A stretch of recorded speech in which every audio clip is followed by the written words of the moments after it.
ঝিনাইদহ ৪ আসনের সংসদ সদস্য আনোয়ারুল আজিম আনার হত্যার সাথে জড়িত গ্রেফতারকৃত শিলিস্তি রহমানের দৃষ্টান্তমূলক শাস্তি চেয়েছেন তার দাদা বীর মুক্তিযোদ্ধা সেলিম মিয়া।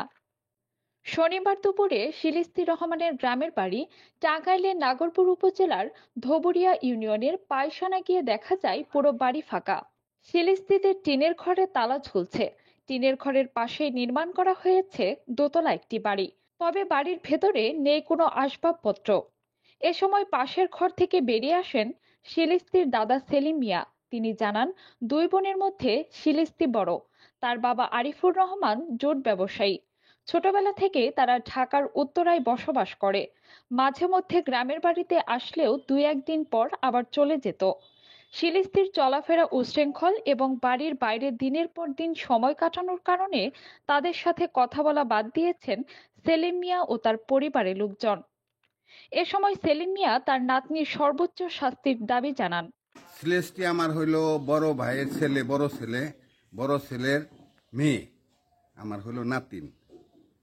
এই সেলেস্টি আমার সেলেস্টিদের তরফ থেকে আমাকে কোনো কিছুই শোনায় নাই। আমি ইউটিউব থেকে যা শুনছি এবং আমার এই 50 বছরের বাস্তব অভিজ্ঞতায় যা আছে তাই আমি বলতেছি।